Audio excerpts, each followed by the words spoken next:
I'm Nate McGaha, Executive Director of Arts North Carolina, and this video will walk you through the basic steps of organizing a group and leading a group of arts advocates to have a meeting with your elected representatives. One of the most important things before the meeting is to prepare the group for the meeting you're about to have. Certainly, you want to contact the advocates and make sure that they are aware of the date, time, location, or method of the meeting, whether or not that's an online meeting, making sure that they've got the link, or if it's an in-person meeting, and maybe knowing where you're going to meet up before the meeting. Also, make sure that they've got access to the training resources they need. Videos like this one are available on the Arts NC website, as well as a lot of written training resources, so folks know what to expect when they're having meetings with elected officials about the arts. Also, any materials that you're going to share with the legislator or talking points that you think might be useful to your arts advocate, make sure that you're sharing those as well. Again, a lot of these interesting and relevant facts can be found at the Arts NC website. Your local arts council also may have some economic and demographic data that may help you to make your case. Now, having a meeting with advocates prior to the meeting with the elected official can be a really great way to create a plan for the meeting, to help it go more smoothly and efficiently, and to set expectations, especially for those advocates that might have less experience or no experience meeting with legislators, so that they feel a little less nervous about what to expect. It's a good idea to assign everybody topics, especially if you're going to be covering a wide variety of asks, so that everybody knows what their experiences can speak to, and perhaps a speaking order so to help the meeting go more smoothly, particularly if you happen to be tight on time. But now, before, during, and after the meeting, always remember those materials. So as you're making the meeting, either with the legislative assistant or directly with the legislator, make sure to include links to materials that might be helpful to give more information and background on the topic at hand. If you're having, especially if you're having a meeting in person, bring some of those materials, maybe a page or two as a leave behind. Go ahead and print those out so that your legislator has a written document that they can hold on to and keep track of. And then, of course, after the meeting, it's always a great idea to include the same information as a reminder, those facts and figures or whatever materials you want, to put that meeting into context with that data and information.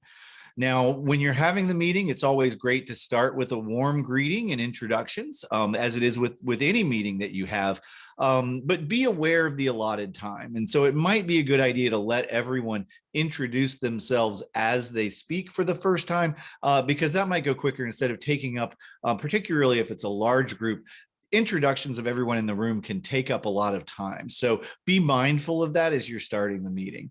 Then the leader should be the one to sort of guide the conversation, maybe call on the next person to speak, to kind of be the traffic cop and make sure everything goes smoothly. Also, make sure that all of your advocates get a turn to speak, so that everybody feels that they had a chance to take advantage of the opportunity to speak to their elected officials. While you're in the meeting, it's important to share stories, either personal stories or stories about folks that have been impacted in communities, so that legislators and elected officials can have that connection, that personal connection, but also educate and explain the value of the arts in terms of dollars or numbers, because it helps to take that personal story and put it into context of how it affects the larger population in the legislator's constituency. And be sure you make an ask for the arts, whether or not that be funding or a policy change. It's important that you make it very clear what it is you're asking the legislator to do, even if it's as simple as, can we continue this conversation at a later time? Remember that it is a conversation and not a presentation. So relax. Make sure you're listening to what the legislator's telling you, any stories or experience that they might be sharing, and make sure that you respond if you're asked a question, or if the conversation simply allows you to do so. So relax. Go with the flow, but do make sure, and it's especially important for the leader, to keep the conversation on the topic. Sometimes elected officials will stray a little bit off the topic, so keep bringing that back to the arts. And then, of course, tell us about the meeting. Arts NC has a report your visit page at our website where you can fill out your name, your county with drop-down menu for your county, your North Carolina General Assembly legislator, as well as what type of meeting it was. Make sure that when you give us the notes on your meeting that you use bullet points, summarize very quickly so that we can reference the meeting, and that'll give us information to help us to build a stronger relationship with your legislator. And then, of course, remember that gratitude for the entire group is always the best attitude. Everyone should make sure that they thank the legislator for their time and service right at the end of the meeting, so they understand that it really does mean something that the legislator took the time to listen. Being a legislator is often a very thankless job. They get a lot more complaints than they do gratitude. So make sure that you're very grateful.